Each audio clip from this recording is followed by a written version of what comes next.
दोस्तों, जिन लोगों का वीर्य बहुत ज्यादा पतला एकदम पानी जैसा हो जाता है, क्या ऐसे लोग बाप नहीं बन सकते हैं? क्या वो नामर्द बन जाते हैं? और आज हमने इस टॉपिक को इसलिए चुना क्योंकि इस टॉपिक के रिगार्डिंग मुझे हर दिन ईमेल पे, व्हाट्सएप पे ढेरों मैसेज देखने को मिलते हैं कि सर मेरा वीर्य बहुत ज्यादा पतला हो चुका है और इसीलिए मैं शायद बाप नहीं बन पा रहा हूँ। तो प्लीज आप इसका कोई सोल्यूशन हमें बताइए। तो आज हम लोग इसी टॉपिक के ऊपर बात करने वाले हैं। तो मैं डॉक्टर सुप्रियता और आप सभी का फिर से एक बार बहुत बहुत स्वागत है मेरा इस यूट्यूब चैनल होम्योकैट टिप्स पे। तो दोस्तों, जिन लोगों का वीर्य बहुत ज्यादा पतला हो जाता है तो क्या वो बाप नहीं बन सकते हैं? क्या वो इंपॉर्टेंट हो जाते हैं? क्या वो नापुंसक बन जाते हैं? तो सबसे पहले मैं आप लोगों को यह बताना चाहूंगा कि आप नापुंसक या फिर इंपॉर्टेंट होने से, आपका वीर्य की पतला या फिर गाढ़ा होने से इसका कोई संबंध नहीं है। क्योंकि आपका सीमन पतला होने से, आपका लिंग का इरेक्शन से इसका कोई लेना देना नहीं है। क्योंकि ऐसा बहुत लोग हैं जिनका लिंग में तनाव या फिर इरेक्शन ठीक से नहीं आता है,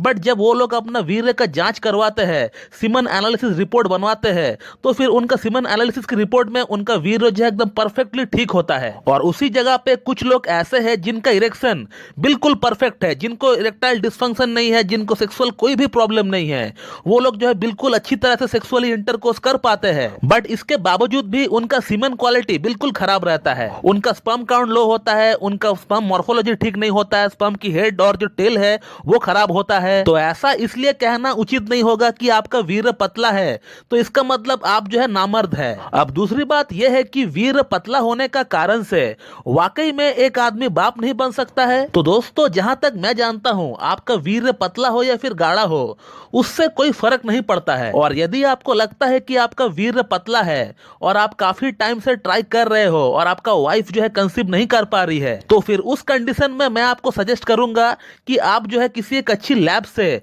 अपना एक सीमन एनालिसिस रिपोर्ट बनवा लीजिए, अपना सीमन का जो है जांच एक बार करवा लीजिए। और यदि आपको पता नहीं है कि सीमन एनालिसिस की रिपोर्ट को चेक कैसे करते हैं, उसमें क्या क्या देखना पड़ता है, तो फिर आपको चिंता करने की कोई जरूरत नहीं है। मैं इस वीडियो का डिस्क्रिप्शन बॉक्स में मेरा एक वीडियो का लिंक डाल दूंगा, आप उस वीडियो को चेक कर सकते हैं, जिस वीडियो में मैंने मेरा खुद का एक पेशेंट का सीमन एनालिसिस रिपोर्ट को समझाया है। उस वीडियो में आपको सीमन एनालिसिस रिपोर्ट को कैसे देखना पड़ता है ये एकदम सरल भाषा में समझाया गया है। उस वीडियो को आप देखकर अपना रिपोर्ट को आप टैली कर सकते हैं बड़ी आसानी से, और आप समझ पाएंगे कि आपका प्रॉब्लम कहां पर है और क्या प्रॉब्लम है। और यदि वो चीजें आपका रिपोर्ट में नॉर्मल निकल कर आती है या नॉर्मल रेंज से थोड़ा बहुत आपका रिपोर्ट में कम ही क्यों ना हो, तो फिर मैं कहना चाहूंगा कि आपको घबराने की बिल्कुल भी जरूरत नहीं है। और आपका वीर्य का पतला या फिर गाढ़ा होने से आपका पुरुष बांझपन की कोई संबंध नहीं है। तो सिर्फ अपना वीर्य को आंख से देखकर किसी भी तरह की कोई भी टेंशन ना पाले अपना दिमाग में, क्योंकि गाढ़ा सीमन निकलने से कोई मर्द नहीं बन जाता है